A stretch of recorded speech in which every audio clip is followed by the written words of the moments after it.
उत्तर प्रदेश की सियासत में एक बार फिर हवा का रुख बदला बदला दिखाई दे रहा है, लेकिन इन बदली फिजाओं के बीच भी कई सियासी खिचड़ी पकने की सुगबुगाहट दिखाई दे रही है। लिहाजा उप मुख्यमंत्री केशव प्रसाद मौर्य के सुर बदल गए हैं। अब वे मुख्यमंत्री योगी आदित्यनाथ की तारीफ करने लगे हैं।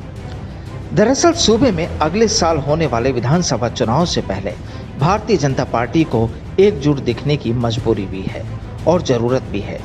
मुख्यमंत्री योगी का केशव के घर पर लंच के लिए जाना भी इसी रणनीति का हिस्सा रहा और अब मौर्य योगी की तारीफों के पुल बांध रहे हैं। मिर्जापुर के दौरे पर पहुंचे उप मुख्यमंत्री केशव प्रसाद मौर्य से पूछा गया कि आपके मुख्यमंत्री योगी से कैसे रिश्ते हैं, तो मौर्य ने कहा कि मुख्यमंत्री योगी से हमारे जानदार, शानदार और माता विंध्यवासिनी मैया की कृपा से बहुत अच्छा संबंध है। माता विंध्यवासिनी मैया के आशीर्वाद से बहुत अच्छा है। मौर्य भले ही शानदार रिश्ते होने की दुहाई दें, लेकिन सियासी पंडितों का कहना है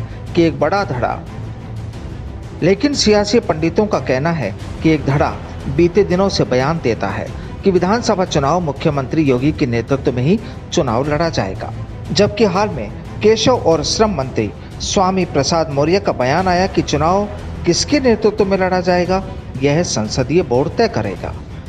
यह दोनों बातें भी ठीक है, लेकिन चुनाव के ठीक पहले इस प्रकार की बातें होना एक नई चर्चाओं को जन्म देता दिखाई दे रहा है। यह दोनों बातें भी ठीक है, लेकिन चुनाव के ठीक पहले इस प्रकार की बातें होना एक नई चर्चाओं को जन्म देता दिख रहा था। लिहाजा इसलिए रणनीतिकारों ने भी, वरिष्ठ नेताओं ने सभी के सुर ताल एक करने के लिए मेजबानी और मेहमान नवाजी का दौर चलाया जा रहा है।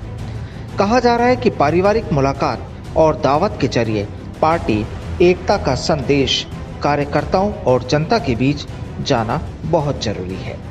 राष्ट्रीय महामंत्री संगठन का 2 बार लखनऊ आना अहम है। संघ के बड़े नेताओं की नज़र यहाँ के हर एक घटनाक्रम पर, जिसे चुनाव के पहले दुरुस्त करना बेहद जरूरी है। बहरहाल भाजपा को खुद अपनी चिंता सता रही है, क्योंकि विपक्ष को 4 साल में जिस प्रकार अपनी भूमिका निर्वहन करनी चाहिए वह नहीं कर पाई। भाजपा को चुनौती भी खुद से ही हो रही है, फिर चाहे भाजपा विधायकों का विधानसभा में प्रदर्शन हो या विधायकों का चिट्ठी लिखकर सरकार के कामकाज पर सवाल उठाना रहा हो। ऐसे तमाम उदाहरण रहे हैं। इसके बाद मुख्यमंत्री और उप मुख्यमंत्री के बीच सब कुछ ठीक नहीं, ये भी संदेश जा रहा था। लिहाजा चुनाव से पहले ऑल इज वेल संदेश देने की कोशिशें की जा रही हैं। Bureau report, the fact India.